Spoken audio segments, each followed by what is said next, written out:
बिस्मिल्लाहिर्रहमानिर्रहीम। ख़ातिन हज़रात, मैं हूँ अख्तर अब्बास और आप सबको मेरा सलाम पहुँचे। जो ही रमज़ान शुरू होता है तो जो नॉर्मल ज़िंदगी है एकदम से थोड़ी सी अब नॉर्मल होती है। लाइक शाम को अगर फल 100 रुपये थे तो सुबह तक इंशाल्लाह वो 180 पे चले जाएंगे।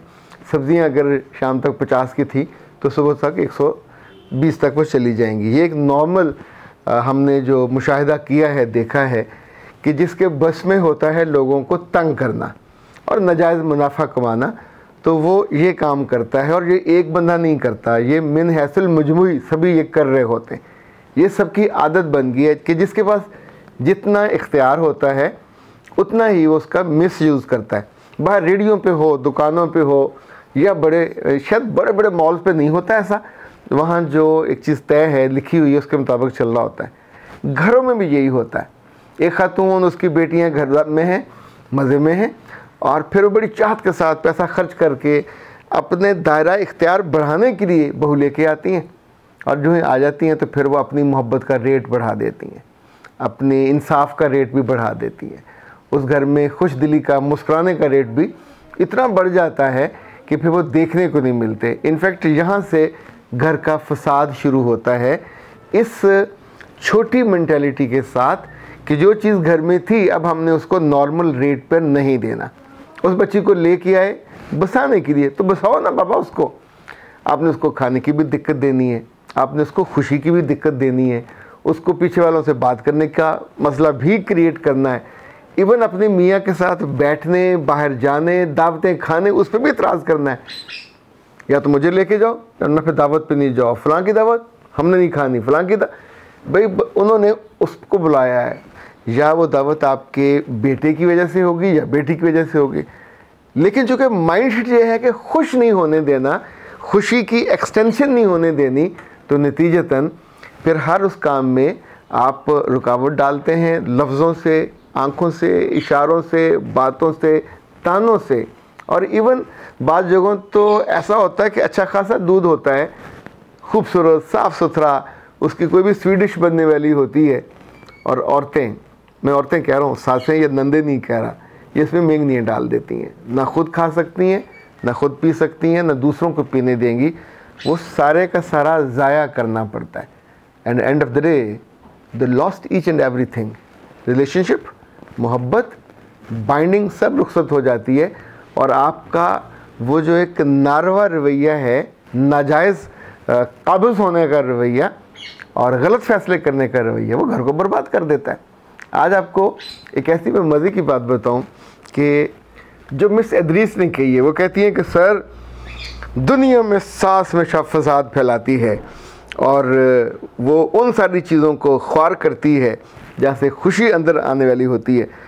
तो मेरे बेटे, अगर हमारा दिल बहुत दुखी हो और सासों के ख़िलाफ़ हमारा कोई महाज हो, फिर तो इस बात को इत्तेफाक कर लेते हैं।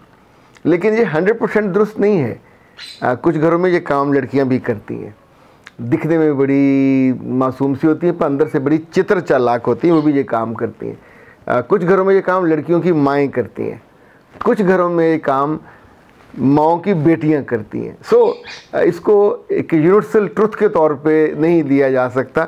जो फसाद करेगा या फसादी बनेगा, इनफैक्ट उतना ही उस पर मलबा डालना चाहिए।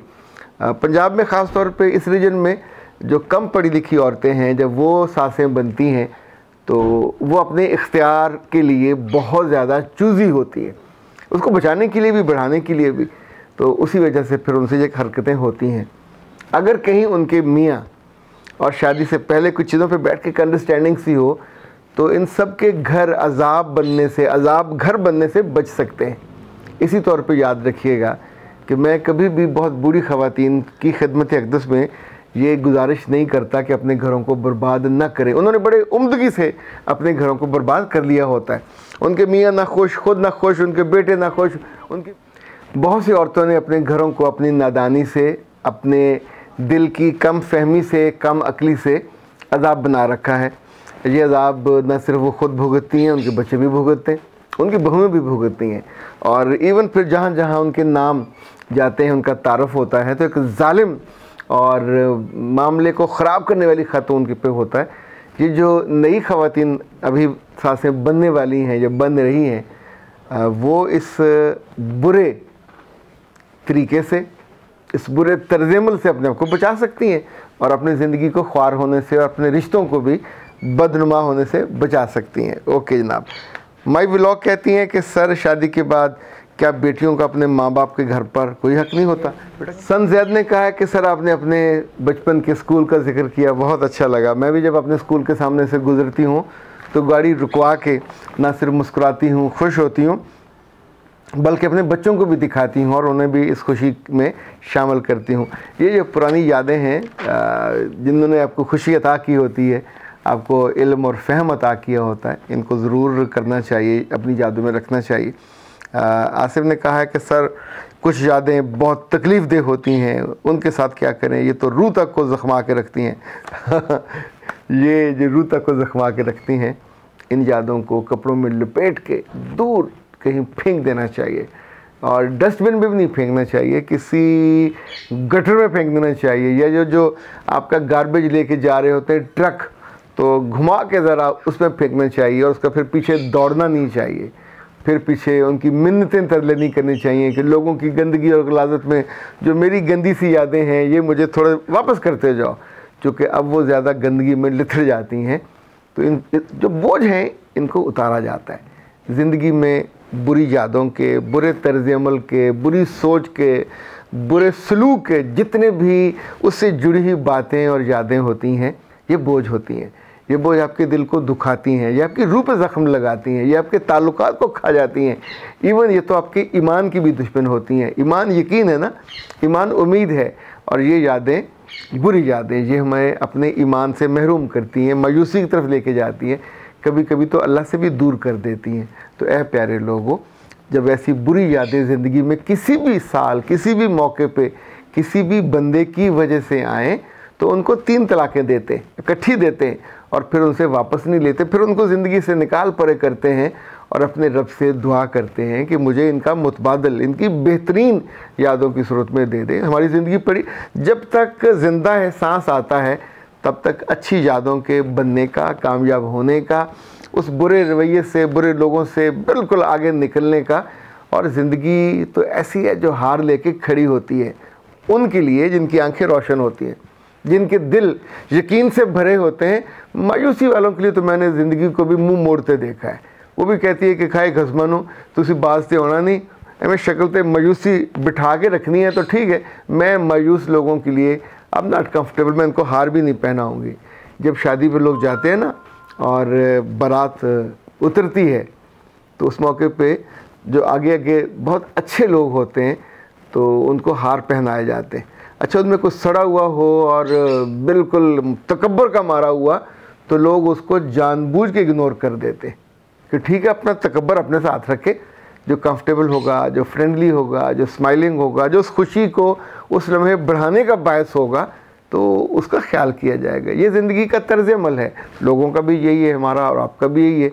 हम किसी महफिल में बैठे हों तो जो हमारी तरफ देख के मुस्कुराएगा, जो हमें इम्पोर्टेंस देगा, जो हमें रिस्पेक्ट देगा, जो हमें लिहाज हमारा करेगा, तो हम उसके लिए ज़्यादा मुतवज्जो होते हैं, उसको खाना भी ज़्यादा तवज्जो से खिलाते हैं, उसको पानी भी बार बार पिलाते हैं। पर जो ख़ुद हमें ही इग्नोर करे और हमें ही डिसरिस्पेक्ट करने की कोशिश करे, जो हमारे कपड़ों पे। अच्छा हाँ, एक साहब ने कल परसों एक कमेंट किया कि इस्लाम में पिंक कलर हराम है, तो मैंने उनसे पूछा कि तुम्हें कोई ख़ास वही हुई है? अब तक की वही में तो ऐसा नहीं हुआ था। और किसी आदमी को या किसी औरत को किसी चीज़ के बारे में ये लफ्ज़ इस्तेमाल करते हुए 100 दफ़ा डरना और कांपना चाहिए। हराम करना कि अल्लाह ने किसी रसूल को भी इजाज़त नहीं दी। हराम का ताल्लुक़ इंसान के ईमान में आने या ना आने से होता है। सूद हराम है, शराब हराम है, जो चीज़ें हराम है अल्लाह ने बिल्कुल क्लैरिटी के साथ, ये महरम है या ना महरम है। हराम के साथ जन्नत जुड़ी हुई है, दोज़ख जुड़ी हुई है। सो किसी के इख्तियार में नहीं है कि आपको पसंद है तो आप उसको हराम कर दें। ये रंग अल्लाह ने पैदा किए, ज़ायके अल्लाह ने पैदा किए। आप कौन होते हैं इसी को हलाल और हराम करने वाले? सिर्फ़ वो चीज़ हराम होगी जिसको अल्लाह ने ख़ुद कहा हो या अपने रसूल के ज़रिए कहलवाया हो। तो किसी रंग को उसने हराम करार नहीं दिया। एक रंग है जिसको नापसंदीदा करार दिया, और वो रंग आपको पता होना चाहिए, उसके बाद में पढ़ लीजिए।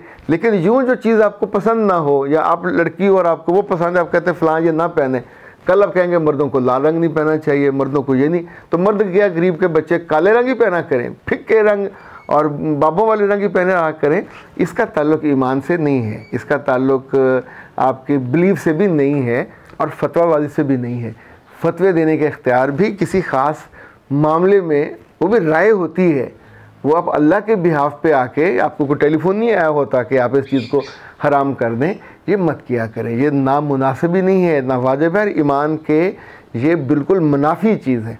अख्तर अब्बास को इजाज़त दीजिए। अस्सलाम वालेकुम।